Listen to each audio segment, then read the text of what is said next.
Amados irmãos, graça e paz. Eu gostaria que você abrisse a sua Bíblia no livro de Atos, no capítulo 9, a partir do versículo 26. Livro de Atos, no capítulo 9, a partir do versículo 26.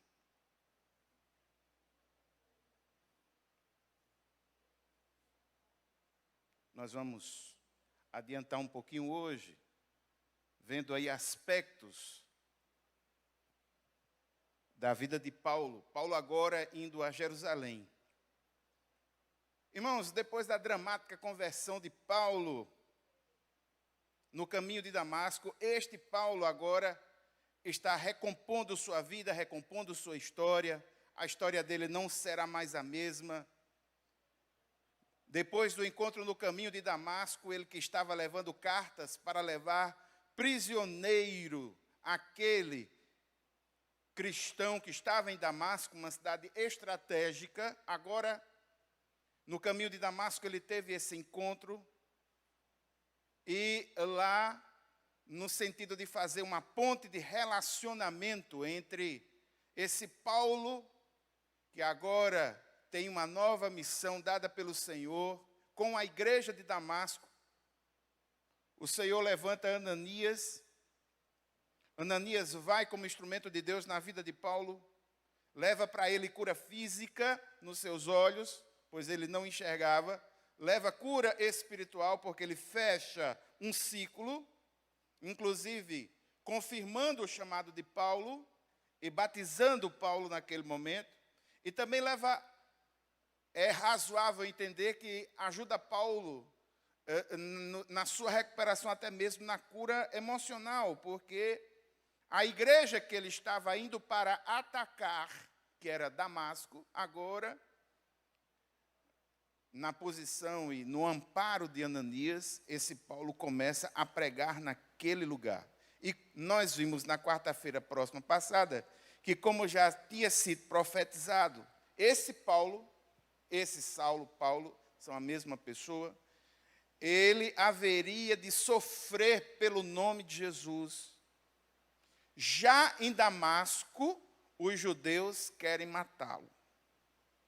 E os discípulos, naquele momento, conseguem retirar Paulo daquele lugar, descendo Paulo pelas paredes da cidade, porque as portas estavam sendo vigiadas para que ele fosse pego.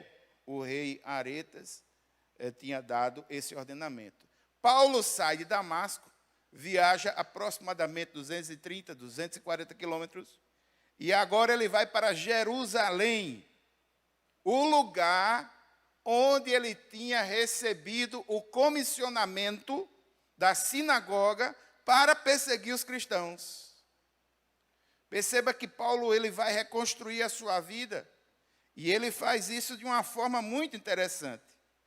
O perseguidor que passa agora a ser perseguido, ele retorna às origens, e o texto é assim.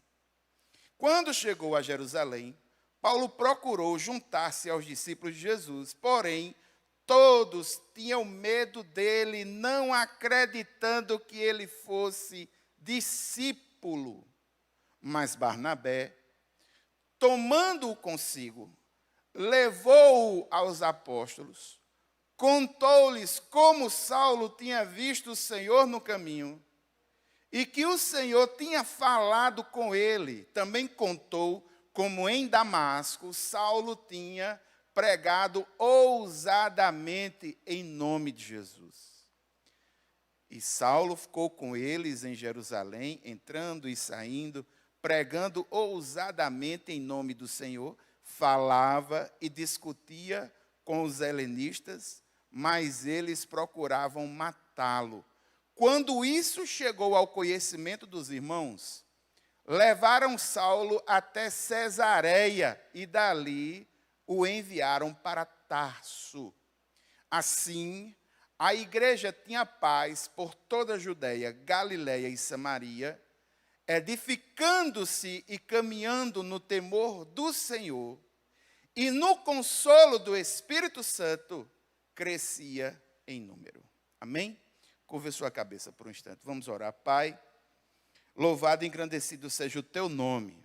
O Senhor que está sempre ao nosso lado, inclusive nos momentos mais difíceis de nossa vida. Pai, que essa porção da tua palavra lida, ela possa fazer sentido para nossas vidas nesse momento. Pedimos que o teu Santo Espírito a ilumine em nosso coração. Nós oramos no nome de Jesus. Amém. Irmãos, antes de falar sobre esse texto de Atos, eu gostaria de comunicar, dizer aos irmãos, que essas mensagens que elas são faladas aqui, todas elas estão no arquivo da igreja, no canal da igreja, todas elas. Tanto da quarta, como do domingo, como a de jovens, todas elas. Se você quiser ver alguma mensagem que já passou, ou algum livro que já passou, rever alguma coisa, você pode rever pelo canal do YouTube da igreja. Segunda coisa também, se você quiser ver já o estudo editado, só o estudo mesmo, só a mensagem, você pode ir no meu canal pessoal. Meu nome é Aidene com H, Haydene. No Brasil não tem outro. Não tem como errar. Aidene Cassé. Eu já consegui organizar e subir todo o livro de Jó, que foi falado aqui. Já consegui organizar e subir Apocalipse, inclusive eu estou subindo de pouquinho. Aquela série, um livro em 1 hora, todos já subiram. Então, se você quiser prestigiar, já está organizado, as playlists já estão organizadas. Vá lá no canal, que a gente está organizando, e dá um certo trabalho em organizar isso. A gente está organizando e disponibilizando para os irmãos, porque entendemos que é uma das ferramentas do mundo moderno para ajudar as pessoas a compreenderem a palavra de Deus. A minha missão é que a palavra de Deus ela possa ser acessível a qualquer leitor, em qualquer nível, acessível até mesmo àquelas pessoas que não sabem ler. É por isso que eu ultimamente tenho, inclusive, pego a quantidade menor de versículos para poder expor com mais desenvoltura. O texto diz aí, vamos lá. Quando chegou a Jerusalém, Saulo procurou juntar-se aos discípulos de Jesus. Porém, todos tinham medo dele, não acreditando que ele fosse discípulo. Irmãos, por aí você tira um pouco da personalidade de Paulo, de como ele era conhecido. Por quê? Porque já tinha passado mais de 3 anos e a fama ainda continuava. O medo ainda permanecia. Em todos os sentidos, Paulo agora vai para Jerusalém. E lá em Jerusalém, Paulo vai ter que enfrentar algumas coisas. Em primeiro lugar, ele vai ter que enfrentar seus antigos colegas do farisaísmo, porque ele é fariseu. Ele vai ter que enfrentar alguns dos mestres que ensinam sobre o Antigo Testamento nas sinagogas. Ele vai ter que enfrentar e encontrar superiores que deram a ele autoridade e deram cartas a ele para que ele pudesse perseguir os cristãos. E agora ele está voltando. Ele vai voltando para encontrar-se com tudo isso, em função da mudança de vida que ele teve, e agora ele vai se deparar com tudo isso. E a gente percebe, já no versículo 26, aspectos desse temor que as pessoas tinham acerca de Paulo. O texto diz assim, procurou juntar-se, olha, Saulo procurou juntar-se aos discípulos. Num primeiro momento, ao procurar os irmãos impõem sobre ele algum tipo de rejeição, até mesmo discriminação, porque todo mundo tem medo. Ele é uma pessoa que fora dada a ele uma quantidade muito grande de autoridade. Ele tinha uma missão muito forte contra a igreja. E agora, irmãos, eu gostaria de que você analisasse o risco que Paulo está correndo, voltando para Jerusalém. Sabe por quê? Porque como cristão, ele certamente não vai ser aceito mais pelo judaísmo. E os irmãos da igreja estão com medo dele. Ou seja, ele corre o risco de sair de um lugar e não ser encaixado em outro. E agora, como é que vai ficar essa situação? Esse é o risco que ele está correndo. Ele não vai se inserir facilmente no seio da igreja primitiva. E aí, irmãos, é onde entra aquilo que é impossível para nós, seres humanos. Isso é possível para o Senhor, que conduz tudo e todas as coisas. Foi Jesus quem comissionou Paulo diretamente. E é esse Jesus que vai fazer com que ele seja, digamos assim, acampado pela igreja primitiva novamente. Ele vai voltar aí para consertar as coisas. E isso é um risco muito forte. Só que do mesmo jeito que em Damasco o Senhor levantou Ananias, em Jerusalém uma outra pessoa vai ser levantada para abençoar Paulo.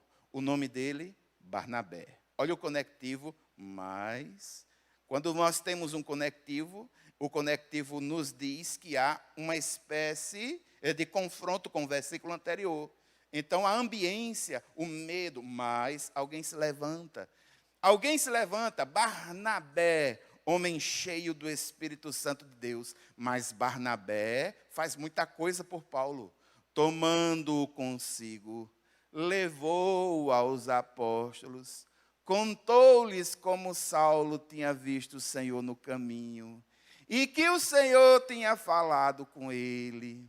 Também contou como em Damasco Saulo tinha pregado ousadamente o nome de Jesus. E aqui a gente vê, irmãos, Barnabé. Por que foi que Barnabé teve uma empatia tão grande por Paulo?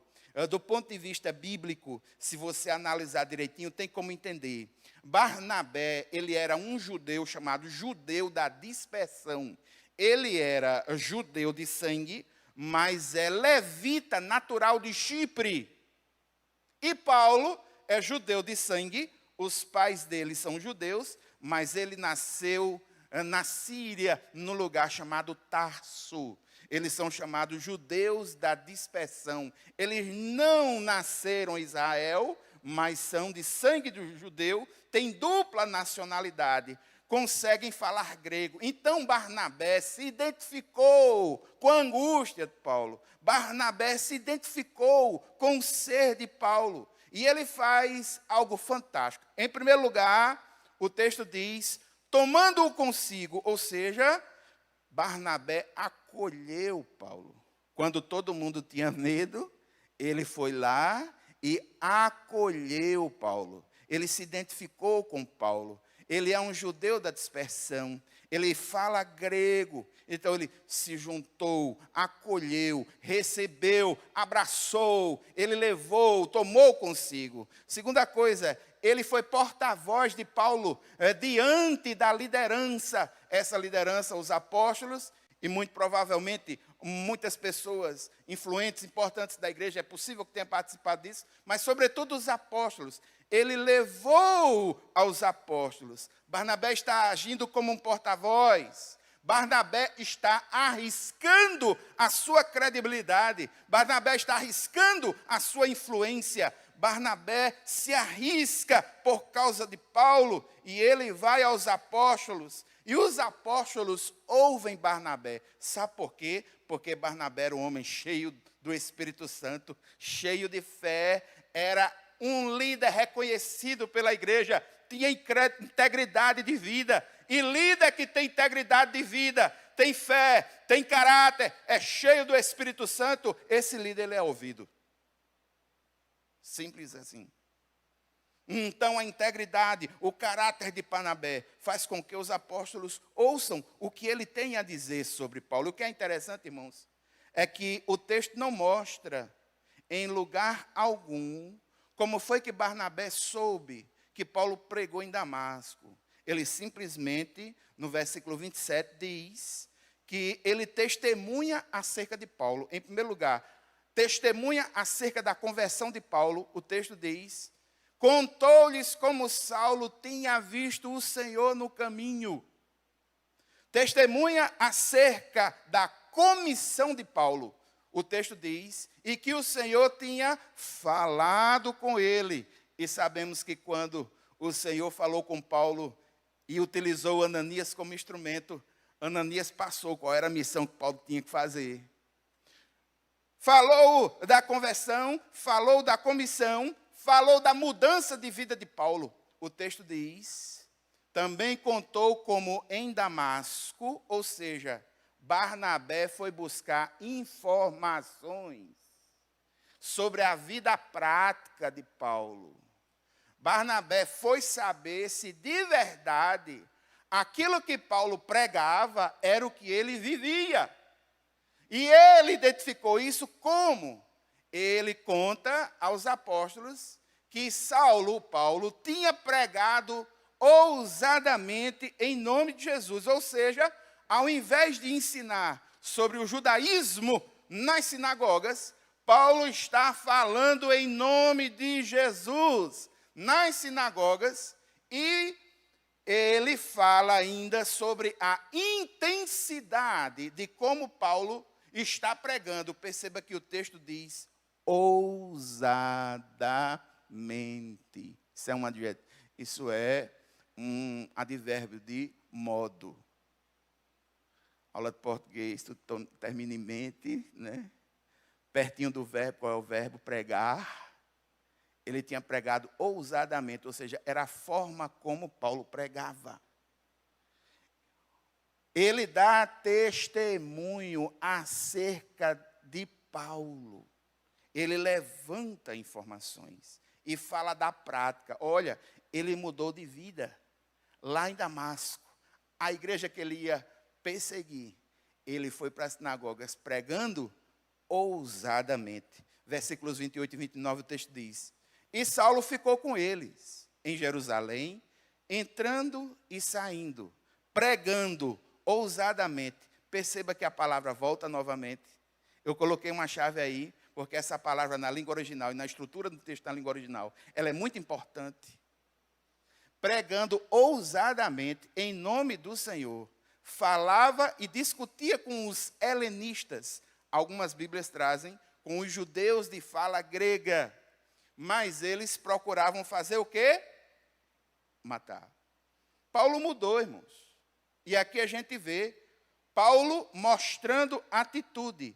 Ao invés de, depois de ter sido apresentado aos apóstolos, Paulo podia ter dito, muito bem, muito prazer, vou ficar aqui não, vou embora, tá certo? Não, mas sabe por que ele ficou? O texto diz logo no começo, Saulo ficou, ele teve atitude. Ele foi enfrentar a situação. Outra coisa, irmãos, Paulo é estratégico, ele é esperto, ele tem dupla cidadania. Ele tanto é judeu como é cidadão romano. Ele tem condição de entrar e sair com liberdade aonde quer que fosse. Se ele fosse perseguido pelos judeus, ele levaria sua causa como cidadão romano. Onde é que a gente vê isso no texto? O texto diz que ele entra e sai. Entra e sai. Ninguém faz nada. Entra e sai. Toque em mim não, que eu sou cidadão romano. Ele sabe das suas prerrogativas. Terceira coisa aí, ele está pregando com ousadia. Está dando seguimento à mensagem de Estevão. Ele segue proclamando que Jesus é aquele que cumpre as profecias messiânicas do Antigo Testamento com base no vasto conhecimento que ele tinha do Antigo Testamento. Ele se dirige aos judeus de fala grega, versículo 29, quando diz, helenistas. É como se ele tivesse treinando com os judeus de fala grega para depois pregar aos gentios no ministério posterior, quando o foco sair de Jerusalém para Antioquia da Síria. E o texto diz que ele está cumprindo, a palavra de Deus é cumprida nele. Sabe por quê, irmãos? Lá no finalzinho do versículo 29, A mesma coisa que acontece em Damasco, depois que ele se integra na igreja, depois que ele começa a pregar, os judaizantes começam a querer matar ele e ele foge de Damasco. Do mesmo jeito acontece aqui. Depois que ele começa a pregar, os judeus procuram fazer o quê? Matar. E Saulo foge. Foge para onde? Quando isso chegou ao conhecimento dos irmãos, perceba que a vontade de tirar Paulo de Jerusalém não é nem dele mesmo, é dos irmãos. Rapaz, vão matar Paulo aqui. Perceba que o clima não é bom. Ele não está nem aí. A preocupação é dos irmãos. E os irmãos, aqui esses dois verbos são muito interessantes, levaram Saulo até Cesareia e dali o enviaram para Tarso. Deixa eu dizer a você o que foi que eles fizeram. Jerusalém está mais ao interior aqui. Eles levaram para a cidade costeira de Cesareia. Quando o texto faz uma distinção entre levar e enviaram, é porque eles acompanham Paulo até a Cesareia e lá em Cesareia providenciam para botar Paulo dentro do barco, para ele sair de Cesareia até Tarso, que é a casa dele lá em cima. Os irmãos estão preocupados com ele. Rapaz, vamos mandar esse homem para casa, que aqui vão matar ele. Ele não vai deixar de pregar o evangelho, não. E se ele pregar do jeito que está aí, vão pegar ele como pegou Estevão, vão trucidar com ele. Os irmãos que levaram ele, botaram ele em Cesareia e disseram a ele, bota esse homem para casa, pelo amor de Deus, botaram ele para casa. Vai-te embora para casa, Paulo. Voltou para Tarso novamente. Olha a distância que é. E aqui existe um paralelo. Qual é o paralelo? Esse Paulo, que é Saulo, a mesma pessoa, ele foi apresentado à igreja, ele começou a pregar, as pessoas começaram a ameaçar, e ele foi para um outro lugar. Irmãos, esse tempinho que Paulo passou aí em Jerusalém, os estudiosos dizem que foi aproximadamente 15 dias. O texto diz assim, Gálatas 1,18, o próprio Paulo dizendo, passados 3 anos eu fui a Jerusalém, para me encontrar com Cefas, que é Pedro. Fiquei ali 15 dias com ele. E no versículo 1:21 diz, depois fui para as regiões da Síria, porque Tarso é na Síria. Aliás, é na Cilícia. Antioquia da Síria, Síria, Cilícia, um do lado da outra. Antioquia da Síria, Cilícia, Tarso é de Cilícia. Ele vai para Tarso. Em 15 dias esse homem foi odiado pelos líderes de lá. Meu amigo. 15 dias foi necessário para que esse fariseu tirasse a paciência daqueles que não aguentavam a mensagem do evangelho por causa do judaísmo, por causa das suas convicções. E aqui, irmãos, encerra mais um ciclo. De vez em quando, Lucas fala sobre como está a igreja primitiva. No final do capítulo 2, depois de Pentecostes, no capítulo 2, versículos 42 até 47, Lucas fala sobre a igreja primitiva, dizendo que os irmãos se reuniam para o partir do pão, parará. No começo do capítulo 3, no começo do capítulo 4, aqui e ali, Lucas fala como é que está a igreja. E no versículo 30, Lucas vai relatar como é que estava a igreja nesse momento. Versículo 31. Assim, a igreja tinha paz por toda a Judeia, Galileia, Samaria, edificando-se e caminhando no temor do Senhor e no consolo do Espírito Santo, crescia em número. Ou seja, apesar de perseguida, a igreja estava gozando de paz, uma paz que fazia com que essa igreja ainda pudesse, como ela era espiritualmente saudável, crescia naturalmente, como Atos 2:47 nos diz. Veja que maravilha, era uma igreja que procurava se fortalecer, o texto diz, edificando-se. Era uma igreja que crescia devocionalmente diante da graça de Deus. O texto diz, caminhando no temor do Senhor. Era uma igreja que crescia em santidade, na intimidade do Espírito Santo. O texto diz, no consolo do Espírito Santo. E é uma igreja que também crescia em número. Por quê? Porque ela é espiritualmente sadia. Gostaria de mostrar para os irmãos algumas verdades espirituais desse pequeno texto de hoje. Em primeiro lugar, irmãos, a obra é do Senhor.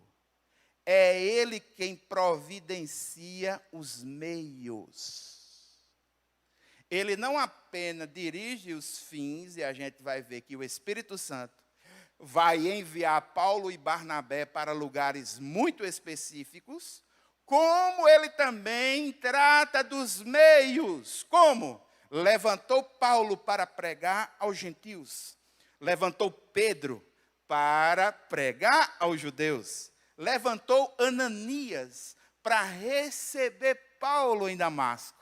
E levantou Barnabé para receber Paulo em Jerusalém. Perceba que aquele que foi chamado pelo Senhor, o Senhor vai trabalhando o caminho, vai mostrando o meio, vai abrindo as portas. Irmãos, diante disso, nós temos algo a fazer, muito importante. O texto em Mateus 9, 36 a 38 diz, ao ver as multidões, Jesus se compadeceu delas, porque estavam aflitas e exaustas como ovelhas que não têm pastor. Então Jesus disse aos seus discípulos, a seara é grande, mas os trabalhadores são poucos. Por isso, peçam ao Senhor da seara que mande trabalhadores para a sua seara.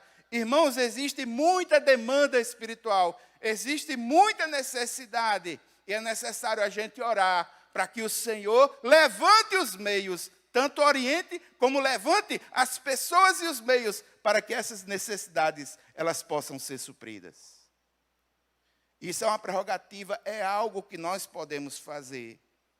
A segunda grande lição que eu vejo aí está na vida de Barnabé. Irmãos, Barnabé é o exemplo de um líder motivador. Barnabé é o exemplo de um líder capacitador. Barnabé viu o potencial de Paulo, acreditou nele antes que qualquer pessoa acreditasse nele em Jerusalém. Quem acreditou nele em primeiro lugar foi Barnabé.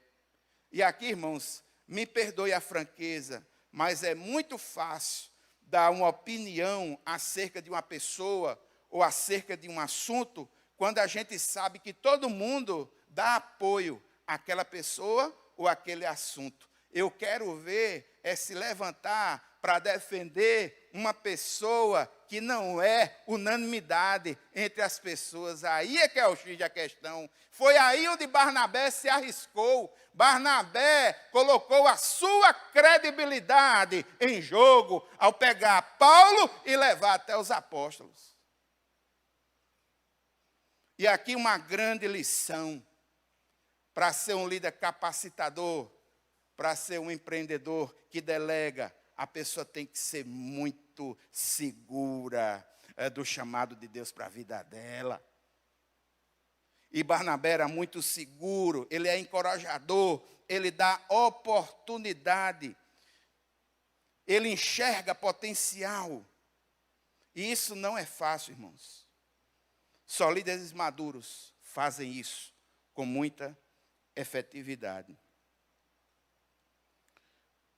Irmãos, eu louvo a Deus, porque na minha vida recebi muitas oportunidades.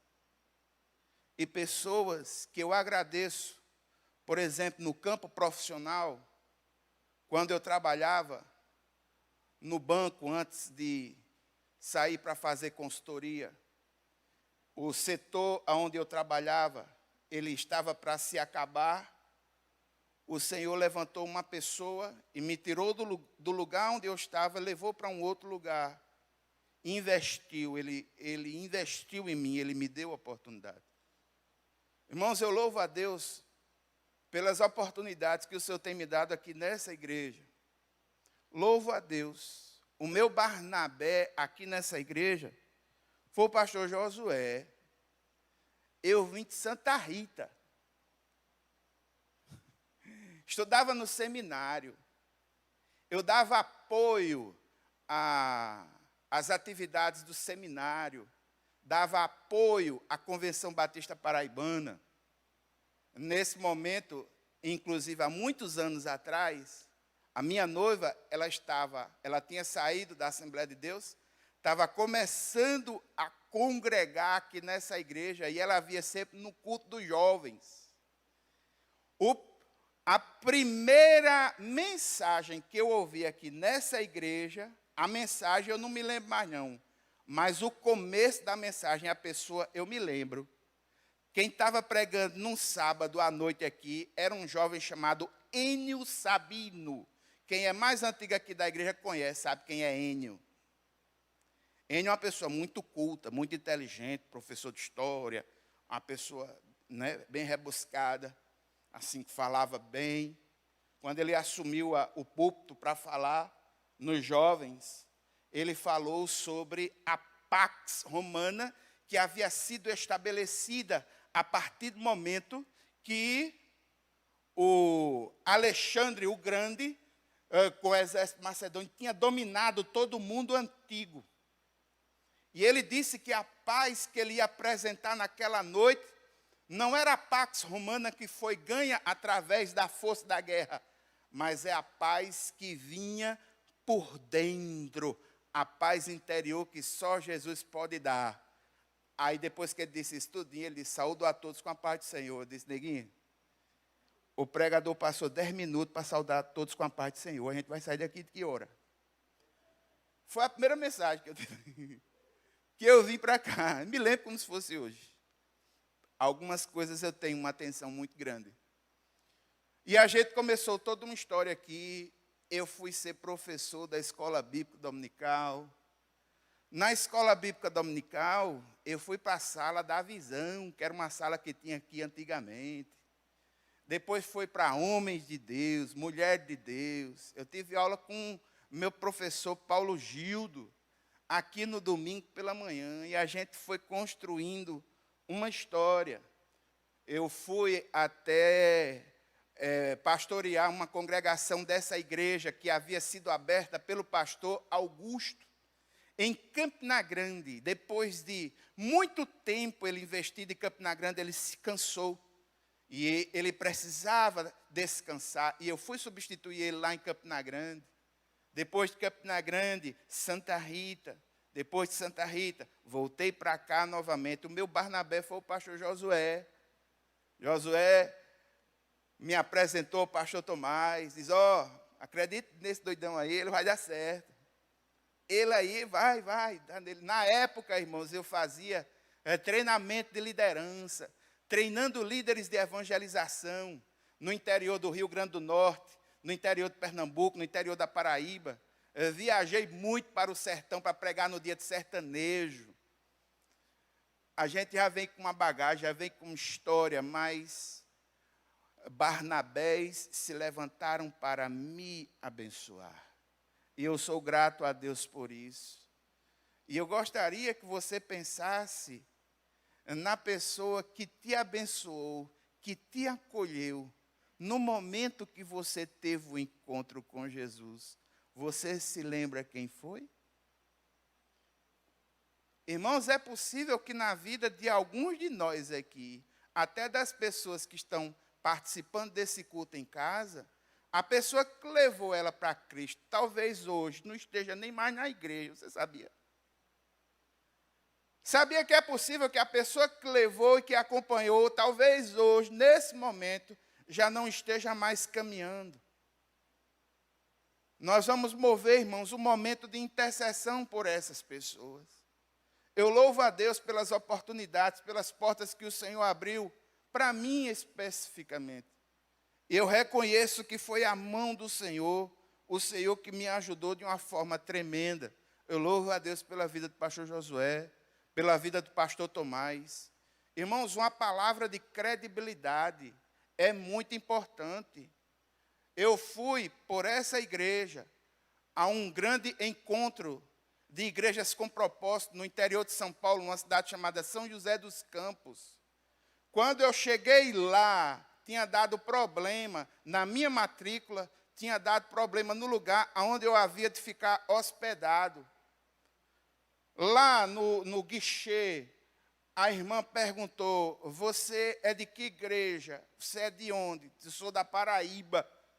Você é de que igreja? Eu sou ovelha do pastor Tomás José de Aguiar Munguba. Você sabe o efeito mar vermelho se abrindo? Eu vi na minha frente as portas se abrindo assim, ó. Credibilidade. Um homem de credibilidade. E eu vi na prática o que é que uma indicação, uma credibilidade pode fazer na vida de uma pessoa. Barnabé homologou a Paulo. Barnabé abraçou. Barnabé acompanhou, procurou saber do testemunho. Barnabé deu referências. Barnabé é um homem íntegro, um homem de credibilidade. Paulo não disse absolutamente nada em favor dele mesmo. Toda a defesa foi de Barnabé para ele. E foi aceito, foi acatado. Todos conheciam. Barnabé é um homem de reputação, um líder de verdade. Ele sempre é ouvido. Terceira grande lição. Paulo volta a Tarso. Existem momentos na nossa vida, irmãos, que recuar também é estratégia. Bote isso na cabeça. Existem momentos na vida que recuar também é estratégia. Você sabia que uma corrida de carro é tão valioso a pessoa saber frear quanto saber acelerar? Tem corridas de Fórmula 1 que o camarada acaba com o carro dele porque ele não soube frear na hora certa. E aqui, irmãos, existe uma grande lição de prudência dos irmãos em relação a Paulo. Às vezes é necessário uma retirada estratégica. Às vezes é fundamental a gente parar, dar uns passinhos para trás, pegar embalo para pular um obstáculo maior. Nem sempre avançar é a melhor estratégia. Às vezes é necessário parar um pouco. Foi isso que aconteceu. Os irmãos pararam para que Paulo não entrasse na agenda de provocação dos judaizantes. Porque se Paulo entrasse na agenda de provocação dos judaizantes, é possível que Paulo perdesse a sua vida.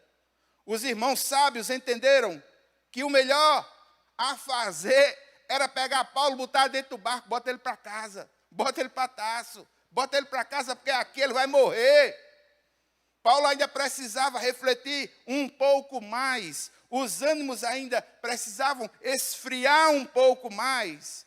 A preparação missionária requer análise, requer tempo e cuidado. Quarta lição, a igreja estava em paz. E aqui eu gostaria de mostrar aos irmãos que a paz que a igreja está vivendo não foi porque Paulo deixou de perseguir ela, não. A paz que ela está vivendo não é porque o governo romano passou a entender que o cristianismo era uma religião lícita. Isso não havia acontecido ainda. A igreja continua sob perseguição. A paz é em virtude do Espírito Santo de Deus que age na igreja como consolador. Olha o texto como é colocado, preste atenção bem direitinho. Olha só. Assim, a igreja tinha paz por toda a Judeia, Galileia e Samaria. Em primeiro lugar, irmãos, paz. Paz na Judeia. Por quê? Porque os crentes judeus estavam em unanimidade com os apóstolos. Paz na Galileia, ou seja, as sinagogas na Galileia, que eram com gentios, geralmente pessoas que vinham de outras nações, estavam tendo uma aproximação maior entre eles. Paz em Samaria. Por que paz em Samaria? Porque os irmãos de Samaria tinham tido um encontro com Jesus, haviam sido batizados, e a hostilidade que havia entre judeus e samaritanos, pelo menos na igreja, essa hostilidade não havia mais. E a paz que eles gozavam era uma paz de origem espiritual, porque o Espírito Santo, que é o Consolador por excelência, dava paz interior a cada um deles. Era uma igreja que tinha exemplo, irmãos. Ela gozava de paz em meio à perseguição. Era uma igreja que havia sido edificada, fortalecida, fundamentada no amor, um amor que faz com que Barnabé abrace uma pessoa que a princípio não era benquista, mas depois passou a ser benquista. Era uma igreja ativa, não adormecia, orava por aqueles que eram perseguidos, uma igreja humilde, andava no temor do Senhor, uma igreja feliz, porque vivia na consolação do Espírito Santo, uma igreja santa, porque caminhava ao lado do Espírito Santo, e ela naturalmente crescia em número. E aqui, irmãos, eu gostaria de encerrar, sabe como?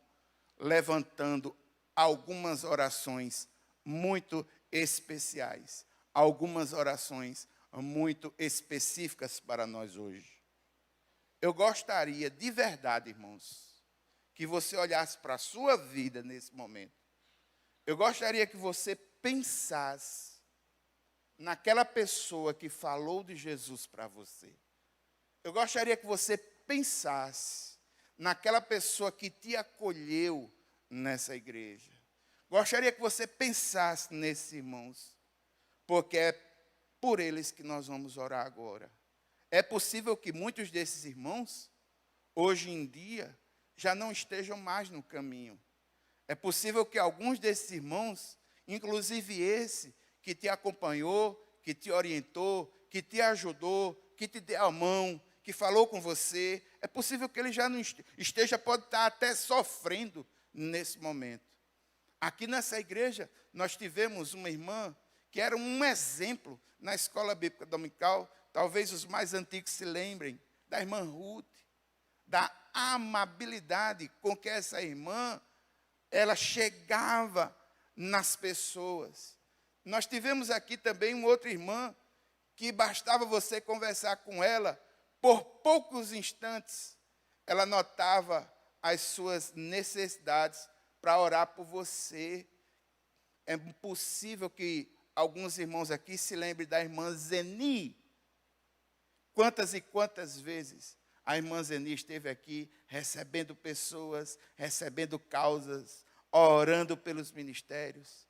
Que o Senhor levante mais pessoas hospitaleiras, acolhedoras, que nós possamos ter essa estrutura mais acolhedora, que esse acolhimento passe a partir de nós. Você se lembra quem foi que te deu a mão? Você se lembra quem foi que te ajudou? Você se lembra quem foi que lhe orientou logo no começo?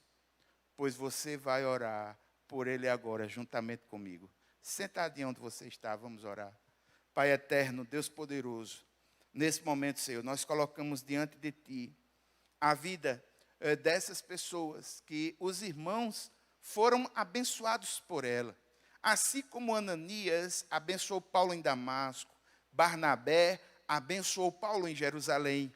Muitos dos irmãos aqui é possível que tenham sido abençoados, porque alguém levou a mensagem do Evangelho, ou até mesmo aqui na igreja houve um acolhimento, e a partir desse acolhimento, o desenvolvimento espiritual foi aumentando. Eu quero te pedir, Deus, por cada uma dessas pessoas que os irmãos estão orando, eu clamo nesse momento, meu Deus, meu Pai, pelo pastor Josué, que foi o meu Barnabé aqui nessa igreja. Clamo, meu Deus, meu Pai, pelo pastor Tomás, que me deu a oportunidade de serviço, de trabalhar aqui pelo reino nessa igreja. Meu Deus, meu Pai, eu clamo, Senhor, por cada um deles. Pai eterno e santo, Deus poderoso, não sabemos como se encontra muitos desses que o Senhor levantou nas vidas dos irmãos. É possível até que alguns deles estejam fora do caminho. E nesse momento, Pai, eu quero te pedir, Deus, no nome de Jesus, que o Senhor restaure, que o Senhor coloque no caminho. Se porventura houver alguém que está fora do caminho, meu Deus, meu Pai, trata, Senhor, em nome de Jesus. Nós colocamos nas tuas mãos cada um desses nomes, oramos no nome de Jesus. Amém, amém. Irmãos, eu gostaria de orar por uma segunda coisa, muito difícil, inclusive, sobretudo para uma igreja que tem um tamanho grande, como a IEB, e que está passando por um momento tão complexo, que é esse momento de pandemia. Sabe o que é? Eu gostaria que os irmãos orassem juntamente comigo pelos novos convertidos. Porque um novo convertido, ele precisa de acolhimento, de discipulado, e o distanciamento social, neste sentido, atrapalha mais do que ajuda. Isso é um fato. Nós temos redes sociais, nós temos WhatsApp, tem isso, tem aquilo, mas nada substitui o relacionamento humano nesses primeiros momentos. E eu gostaria, irmãos, de que nós orássemos pelos novos convertidos da igreja, para que o Senhor possa dar sustentação, para que o Senhor possa confirmar a caminhada deles, que o Senhor levante pessoas que possam fazer com que eles caminhem melhor nessa caminhada de vida cristã. Sentadinha como você está, vamos levantar esse clamor. Pai eterno e santo, Deus poderoso, nós oramos no nome de Jesus mais uma vez. Clamamos, meu Deus, pelos novos convertidos da igreja, que de uma forma ou de outra, seja pela live de oração, seja pelos cultos, seja pelas atividades do Ministério de Homens, de Mulheres, dos adolescentes, dos jovens, tem tido um encontro com o Senhor. E nesse momento de afastamento social, é difícil promover discipulado, muito embora tenhamos meios eletrônicos para fazer isso, nada substitui a vida na vida, o olhar no olhar, nada substitui o apoio, o abraço. Nós queremos colocar nas tuas mãos os novos convertidos, intercedemos por eles e te pedimos, Deus, que o Senhor consolide a caminhada deles. Nós oramos no nome de Jesus. Amém, amém. Irmãos, eu gostaria de fazer uma terceira oração, e com essa terceira oração nós encerramos o culto. Peço que vocês fiquem em pé em nome de Jesus. Sabe o que é? Existem igrejas no campo paraibano que não têm pastores. Existem igrejas no campo paraibano que não têm pastores. Ou então estão passando por algum tipo de problema e que um pastor só está auxiliando a mais de um lugar. Às vezes, isso é um paliativo, porque a gente sabe que não prospera esse tipo de atividade. É difícil, são poucos os que fazem isso. Eu me lembro que há muitos anos atrás, no interior do Rio Grande do Norte, quando eu ministrava cursos aos líderes nas cidades, eu me deparei com um líder que estava pastoreando interinamente, parece que 4 ou 5 igrejas no interior do Rio Grande do Norte. Aqui na Paraíba, de acordo com o pastor Josué, existem algumas igrejas que estão sem pastor. E é tão complicado, irmãos, uma igreja que não tem uma orientação, que não tem um líder à frente, que possa tomar a rédea, que possa ajudar essas comunidades. E eu gostaria de orar com os irmãos nesse sentido, porque eu creio em um Deus que faz o chamado e que também providencia os meios para que o Senhor mesmo oriente e Ele mesmo leve para esses lugares que estão faltando os devidos pastores que são necessários. Vamos orar.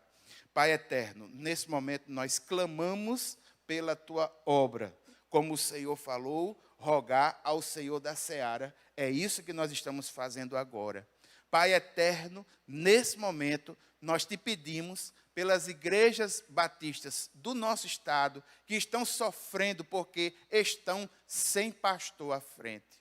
Eu quero te pedir, meu Deus, que o Senhor levante líderes, do local, de onde quer que seja, mas que seja da tua vontade, que tu seja este que faz esse levantamento, da mesma forma que o Senhor tem comissionado a pessoas, e a Bíblia nos mostra isso, como fez com Pedro levantando aos judeus, Paulo levantando aos gentios, que o Senhor levante pessoas para essas igrejas, essas comunidades que estão sem pastor. Meu Deus, meu Pai, como é difícil a comunidade andar nesses moldes. Colocamos essas igrejas nas tuas mãos e oramos no nome de Jesus. A igreja diz amém.